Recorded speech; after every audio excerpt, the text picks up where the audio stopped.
Bonjour, vous êtes en train d'écouter le podcast Majeur et cultivé. Moi, je me présente, je m'appelle Marianne Lavoie et je serai votre co-animatrice avec... Laure Aliroy. Donc, en fait, nous, on est des étudiants du programme SLE, qui veut dire Programme Sciences, Lettres et Arts. Puis en fait, moi, pourquoi ça me tentait de participer au podcast? Parce que moi, en fait, je vous l'avoue, là, j'aime parler.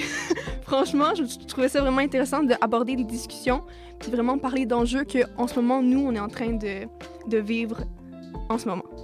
Ouais, c'est ça. C'est vraiment le fun de parler, puis surtout avec beaucoup de gens de notre classe, comme ça nous permet vraiment de nous rapprocher, mais aussi, ça nous permet comme de faire passer un message, puis de montrer aux autres, c'est quoi que nous, les jeunes, en 2022, oui. on pense, tu sais. Ouais. Donc, nous, en fait, notre podcast, il va être centré sur l'environnement, mais plus précisément, la fast fashion.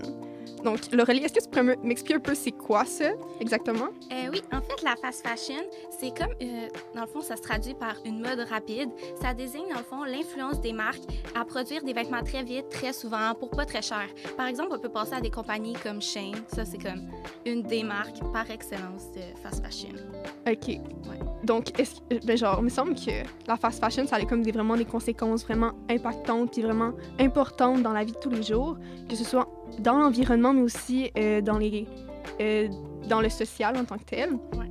Est-ce que tu pourrais me donner un peu un exemple de qu'est-ce que la fast fashion elle a un impact dans l'environnement? Oui, c'est sûr que dans l'environnement, les matières qui vont être utilisées pour faire les vêtements, ça sera pas vraiment de qualité.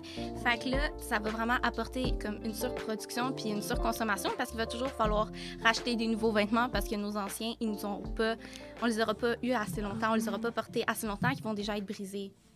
OK, donc c'est un peu comme ils produisent des vêtements de mauvaise qualité pour qu'on puisse en acheter. Mais comme ça dure tellement pas longtemps à cause que la qualité est tellement mauvaise qu'on doit en racheter encore. Oui, c'est vraiment un cercle vicieux, OK? C'est épouvantable. C'est mauvais en tant que tel. Oui. Puis un quart, en fait, de la production mondiale de coton pour les vêtements, ils vont utiliser des pesticides puis des OGM pour suivre la demande, parce que nécessairement, si tu veux produire du coton, il faut que tu aies du coton. Donc, j'imagine que des pesticides, c'est pour tuer les insectes puis pour avoir une plus grande quantité de production de coton. Mais là, je veux dire, ça a des conséquences nécessairement sur le vêtement, mais sur aussi l'environnement.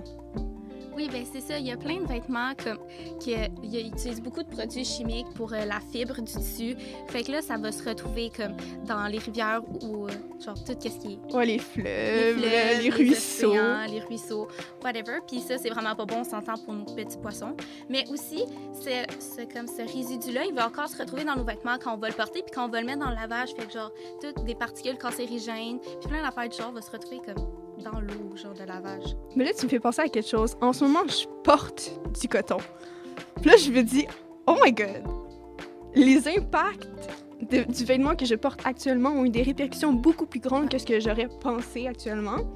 Puis je me dis, OK, déjà, produire le coton, c'est mauvais en tant que tel, mais après, je veux dire, j'ai porté mon vêtement, puis après, la plupart du temps, les vêtements, ils sont jetés.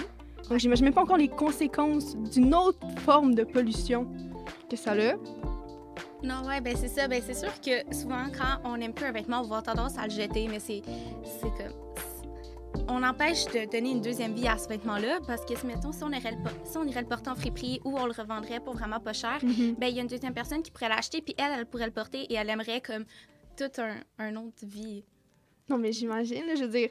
Donner vie à son vêtement, c'est tellement mieux que le jeter puis de le laisser traîner là, à quelque part sur la planète, là. Oui. Mais tu m'avais parlé que tu avais acheté des robes. Oui! Oh mon Dieu, OK. Moi, là, j'habite à Saint-Anne-des-Plaines. Puis à Saint-Anne-des-Plaines, il n'y a pas grand-chose à part le Recycdon. Puis le Recycdon, en fait, c'est un endroit où tu peux acheter des vêtements de seconde main, mais pas seulement. Ça peut être des items ou des objets. Par exemple, t'avais des disques, puis nécessairement, on n'a plus de DVD ces temps-ci, là, à ce que je sache. Là. Donc là, tu peux aller les donner au Recycdon, puis après, eux, ils vont les revendre. Mais moi, en fait, j'ai trouvé 3 robes. Non, mais elles sont vraiment, vraiment belles, OK? Je dis tout de suite, là. Puis j'étais vraiment contente de me sentir bien dans une robe des 3 belles robes. Puis c'est aussi le fait de donner vie à un objet que techniquement on l'aurait jeté. Ça a dû pas te coûter cher pour les 3 robes, comme sûrement même pas le prix pour une robe en magasin. Les 3 robes, ça m'a coûté genre 7 $. Ça, c'est un drink au Starbucks. Oui, je veux dire, il faut faire ça en fait. Je veux dire, quand tu trouves un beau vêtement, puis peut-être que quelqu'un l'a porté, puis t'es un peu genre dégoûté, mais tu sais, genre, lave-le. Je veux dire, c'est pas grand-chose. Ouais. Genre, tu sauves tellement beaucoup plus d'argent. Vraiment. Ou sinon, tu trouves des amis, puis ou des personnes dans ta famille qui ont des beaux vêtements. Mais genre, souvent, ces personnes-là, tu sais, mettons ma cousine puis moi, quand on n'aime plus des vêtements, on se les échange entre nous. Fait Oui. que, on est tout le temps avec des nouveaux vêtements que l'autre a nous donné parce qu'on est de la même grandeur. C'est moi avec mes cousines. Genre, mes cousines sont tant plus grandes que moi, plus vieilles. Donc, ils me donnent tous les C'est vêtements. ça. Ben, la mienne aussi est plus vieille, mais là, on est rendu de la même grandeur. Genre, ce chandail-là. Oh, wow! C'est elle. Elle était comme, je comptais m'en débarrasser. J'étais genre, oh my god, donne-le-moi. Je l'ai pris. Nice! Mais là, quand on y pense, il y a aussi des conséquences sociales, Oui. autres que environnementales. Est-ce que tu pourrais un peu, genre, m'en parler, là? Oui, ben c'est sûr que les conditions de travail des personnes qui vont travailler dans les usines pour produire le matériau, ça va être atroce. Comme leur salaire est vraiment bas. C'est même pas assez. Puis on parle pas comme, genre, c'est pas le salaire minimum ici, là. Ça va être, mettons, dans des pays défavorisés où est-ce qu'ils ont même pas assez pour se nourrir. Puis ça va être vraiment des nombres d'heures élevés, genre des journées de 14 heures, par exemple, où est-ce que t'as comme pas vraiment de pause. Puis Oh mon Dieu, 14 heures, c'est long, là. Déjà, être 6 heures au cégep, ça m'ennuie. Mais on est tanné. 14 heures en train de fabriquer un vêtement, puis c'est genre répétitif, j'imagine. Oui, c'est sûr, c'est souvent les mêmes tâches que le monde va faire pour que ça aille plus vite. Puis aussi, il n'y a pas vraiment de sécurité de travail, il fait vraiment chaud dans ces places-là. Il y a souvent des blessures fréquentes, puis ça respecte vraiment pas aucune norme de sécurité. On peut passer, par exemple, le Rana Plaza. Oui. Oui. Oh mon Dieu, c'est pas l'immeuble qui s'est détruit, genre, qui est comme tombé. Oui, c'est ça. C'était... Attends, je me sais plus c'est où. C'était au Bangladesh. Oui, c'est ça, exactement, au Bangladesh. C'était un immeuble, une usine pour du tissu. Il me semble que Walmart, Ouais. il était l'un des produits, ben genre, Des acheteurs. des acheteurs. Oui, c'est ça. Walmart faisait affaire avec eux, mais dans le fond, c'était une grosse usine que la plus grande partie de l'usine, dans le fond, les étages sur le dessus, ils n'avaient même pas été approuvés pour la construction. Oh non. Et puis là, ça s'est effondré. Il y a eu vraiment beaucoup de morts, beaucoup de blessés. Il y a encore plein de gens qu'on n'a pas retrouvés. Et dans le fond, le procès, là, il est en train de se faire en ce moment. Là. Ah, c'est parce que il me semble que ça a été effondré en 2013. Oui, c'est ça, en 2013. Puis ça a fait 1127 morts. C'est vraiment intense. Oh my god. Je veux dire, quand tu achètes un vêtement, tu penses pas vraiment Non. de qui l'a créé, avec quoi exactement. Puis quand on entend des nouvelles comme ça, c'est choquant parce qu'on s'y attend pas. Mais d'une façon, on le sait. C'est comme si on se montait en nous-mêmes en disant « Ah, ce vêtement-là, il est vraiment beau, je veux l'acheter, là, il faut que ça me fitte. » Mais quand tu y penses, tu vois pas plus loin que l'image du vêtement.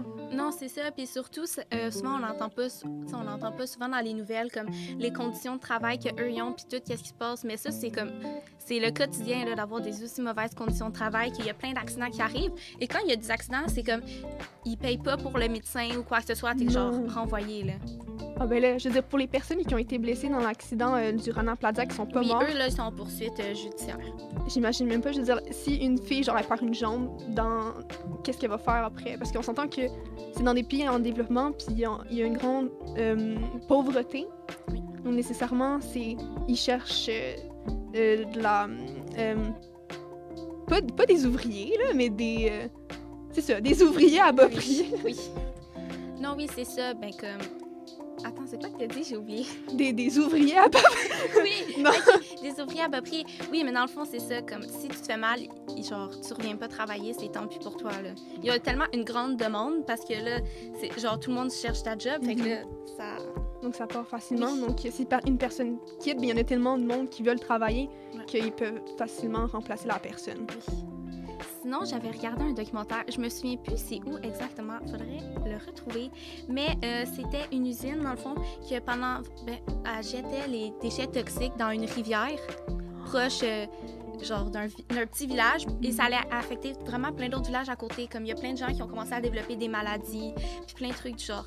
Oh my god. Donc, en plus que c'est déjà mauvais pour l'environnement en tant que tel, tu vas vraiment affecter la santé des populations qui vivent proche de ces usines-là. Ouais, ben c'est ça. Puis ben là, dans le fond, qu'est-ce que l'usine, elle avait fait? Ben genre, les personnes qui s'occupent de l'usine, Ben oui, là. j'imagine qu'il y a eu des répercussions. Des gens qui ont dû se plaindre, là, j'imagine. Oui, mais dans le fond, qu'est-ce qu'il faisait? C'est qu'il apportait de l'eau pour, genre, seulement boire, de l'eau potable aux gens qui habitaient là. Puis, tu sais, il y avait comme un maximum qu'ils pouvaient prendre. Mais tout le reste, pour les champs ou comme tout le reste, fallait qu'ils prennent l'eau de la rivière. Mais cette eau-là était vraiment polluée. Fait que dans le fond, ça sert à quoi? Chose, là. Ça sert à quoi que tu bois de l'eau, OK? Mais quand tu dois produire tes champs avec l'eau déjà polluée, ben tu te pollues quand même parce que nécessairement, tu dois manger la nourriture qui, elle vient de cette source-là polluée. Donc, en fait, nous, on a pensé à des habitudes qu'on pourrait, pour acheter des vêtements, oui, pour éviter, en fait, d'avoir un peu un remords de toutes les conséquences, puis parce que quand on y pense, comme on est devenu un adulte, OK? Oui. Donc, nécessairement, t'achètes tes vêtements tout seul, plus les parents. Théoriquement. Donc là, il faut que tu penses.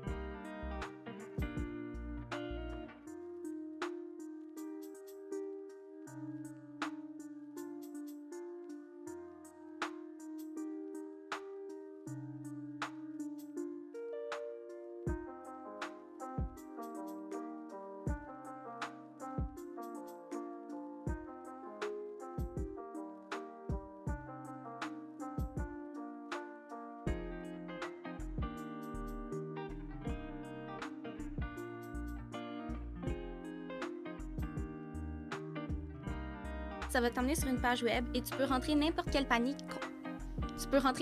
compagnie que tu veux.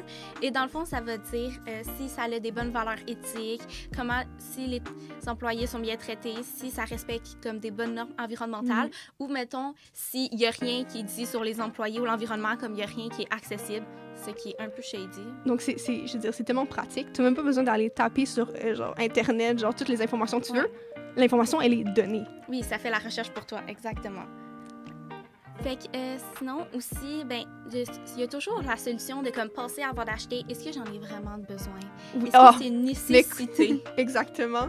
McSween est en toi. Ouais, c'est ça. Hein? On va demander à Mini McSween later. OK, donc désolée. Fait que oui, c'est ça. Toujours penser est-ce que j'en ai vraiment besoin? Est-ce que c'est nécessaire? Est-ce que je pourrais pas le trouver ailleurs? Aussi, comme dire, est-ce que genre, regardez juste vite sur Internet si, par exemple, il n'y a pas une compagnie québécoise ou une autre compagnie qui l'offrirait pas, mais comme que c'est avec des matériaux recyclés ou des matériaux plus écologiques, des matériaux biologiques ou une compagnie que l'on sait qui traite ses employés mieux. Parce que nécessairement, si on achète local, on s'entend que la fabrication des vêtements, ça va être selon les normes du Québec actuel ou au Canada. Donc, nécessairement, tu vas au moins avoir une forme de gratitude de penser que, OK, au moins, la personne qui a créé ce vêtement-là, elle avait le salaire au Québec, puis avait les normes au Québec, que, par exemple, comme au Rana Plaza, les ouvriers qui étaient au Bangladesh, qui n'avaient pas vraiment des conditions vraiment misérables. Donc, évidemment, ça, acheter local, ça va créer tellement plein d'affaires. Genre, ça participe à la création d'emplois. C'est bon pour notre économie aussi. Puis, on sait de où nos produits viennent. Mais ton vêtement que tu as acheté sur Amazon, là, il faut que tu demandes genre, le nombre de transports, le GES qui a été produit juste pour l'avion, pour le camion, mais c'est aussi l'emballage, parce que nécessairement, quand tu y penses, il y a l'emballage qui soit en plastique. Donc, si tu achètes dans ton petit magasin, genre ton petit recyclon près de chez toi, donc nécessairement, tu auras moins tu seras au moins conscient qu'il y aura moins de GES pour le transport, mais aussi pour l'emballage, parce que nécessairement, c'est toi qui vas aller chercher le produit en main. Oui, c'est sûr que ça permet de réduire les émissions à gaz à effet de serre si on achète local, parce que ça fait moins de voyages puis c'est meilleur pour l'environnement. Ben on oui. évite le réchauffement climatique. Donc, mais c'est sûr que nécessairement, il y a des inconvénients à acheter un produit, par exemple, qui respecte les conditions de travail, qui respecte l'environnement, parce que nécessairement, quand tu y penses, le prix va augmenter parce qu'il va être représentatif vraiment du travail que le vêtement a représenté. Donc, c'est sûr que il faudra que tu achètes un vêtement plus cher, mais quand tu y penses, au moins, lui, il va rester plus longtemps que ta dizaine, je sais pas, ta douzaine de t-shirts qu'eux, ils ont même pas fait une semaine parce qu'au lavage, ils sont partis, là, la couleur. Oui, c'est ça. Mais c'est sûr que quand on achète un produit et qui est plus cher et qui est local et on sait que les employés sont mieux traités et mieux payés aussi, c'est ça qu'on paye dans le fond. On va payer la personne qui va avoir fait le chandail, on va payer pour la qualité du matériau, on va payer pour que les employés qui l'ont fait aient de meilleures normes. Donc, il faut penser à ça aussi qu'on l'achète parce qu'on se dit « Oh my God, c'est donc bien plus cher. » Oui, mais... c'est parce que les gens sont mieux payés pour le faire. La façon que tu l'as dit, c'était tellement bien dit, là. Merci. C'est genre, wow! Mais tu sais, c'est aussi... Oui, tu peux acheter du neuf, mais tu peux aussi acheter une deuxième vie! Acheter des vêtements recyclés, c'est tellement bien parce que c'est sûr que on peut comprendre qu'il y a des gens qui ils ont des budgets, ils peuvent pas s'acheter des nouveaux vêtements tout le temps. Ça, non. Personne peut. Là, quand t'es au cégep et t'es étudiant, on s'entend que l'argent, t'en as pas. Ils passent dans les cafés. Exactement. Oui, c'est sûr. Fait que là, acheter une deuxième vie ou comme aller en friperie, regarder sur Internet. Des fois, par exemple, sur Instagram, le nombre de comptes de friperie que les jeunes y ont qui vendent leurs vêtements, c'est vraiment nice. Non, mais c'est tellement trendy en plus, là, en ce moment. Là, c'est juste ça que je vois aussi. Là. Puis des fois, on peut avoir des surprises. Hey, oui, il y a du monde qui vend genre des trucs de marque vraiment pas cher. Puis je suis comme, oh my God. Genre, là, c'est comme, c'est l'offre que tu dois aller saisir. Là. Ouais, vraiment. Donc, c'est sûr que c'est une habitude à prendre quand on veut acheter un produit, de se dire « Attends, je vais regarder sur Internet si je peux pas trouver quelqu'un qui le vend en bon état, mais une deuxième vie. » Tu sais, tu peux l'avoir pour vraiment moins cher. Et c'est comme, ça va être vraiment ce que tu veux, mais comme... Mais tu sais, des fois, ça peut être mieux aussi. Là. Oui, c'est sûr, ça peut être mieux. Oh mon Dieu. Donc, en fait, ça apparaît... Non, peut-être que vous pensiez on vous critiquait, là, mais tu sais, même nous, en tant que tel, on n'est pas parfait. Non. Même nous, des fois, il y a des moments, t'es comme « Ah, mais ce haut-là, j'aimerais tellement l'avoir! » Donc, des fois, en fait, il faut pas un peu se culpabiliser, mais il faut prendre conscience... prendre conscience des enjeux actuels en ce moment, puis c'est de penser au moins une fois sur deux que peut-être ce vêtement-là, j'en ai pas besoin, ou peut-être que je peux trouver un autre vêtement beaucoup plus beau, puis peut-être un peu plus cher, mais... Ouais, c'est ça. Petite confession, les jeans que j'ai en ce moment viennent du Dynamite, OK? Personne n'est parfait. Genre, c'est tout à fait correct de comme pas faire... De pas se dire, OK, là, j'ai allé à 100%, j'ai plus jamais acheté de fast fashion, parce qu'on peut comprendre que ça peut être vraiment tentant. Mais le principe, c'est de comprendre aussi les impacts qu'on peut avoir en achetant ces produits-là et de demander si on peut pas trouver mieux ailleurs. Exactement. C'est vraiment juste... C'est pas juste acheter. C'est, en tant que tel, oui, t'achètes un vêtement, mais t'achètes la personne qui l'a fabriqué, t'achètes les matériaux avec lesquels il a été conçu, mais c'est aussi le fait, est-ce que ce vêtement-là correspond à tes valeurs propres? Puis est-ce que tu veux consommer comme les gens autour de toi ou tu veux consommer mieux? Toujours consommer mieux. Mais tu sais, je veux dire, il y a la citation célèbre, genre « loin des yeux, loin du cœur ». Oh my God, oui. Ça, c'est tellement représentatif parce que quand tu vois le chandail dans le magasin, là, puis tu te dis « Oh mon Dieu, il m'irait tellement bien. » Genre, en fin de semaine, quand je vais sortir avec mes amis avec tel pantalon, ça serait magnifique. Comme, on pense pas forcément aux gens qui l'ont produit dans des usines où est-ce que comme les conditions sont dégoûtantes. Oui. C'est vraiment... Parce qu'on aime mieux saisir le... C'est quoi? C'est le désir en ce moment, genre? Ouais, c'est ça. Le désir instantané, non. C'est ça? Environ, on va dire que c'est ça. À peu près. Donc, au lieu d'être satisfait d'un produit en ce moment, il faudrait genre être mieux satisfait du produit à long terme. Ouais, c'est ça. Mais en même temps, c'est un peu le truc dans notre société, là, vouloir la satisfaction maintenant, que comme attendre puis dire j'attends, je vais essayer de trouver mieux ailleurs, je vais essayer de voir. Non, c'est maintenant qu'on le veut. Exactement. Mais merci en fait pour avoir écouté ce podcast-là. Puis juste pour vous donner un petit avant-goût pour le prochain, en fait, ça va être Étienne et Rim qui vont parler des croyances et de la religion. Donc c'est ça. Merci, bonne journée.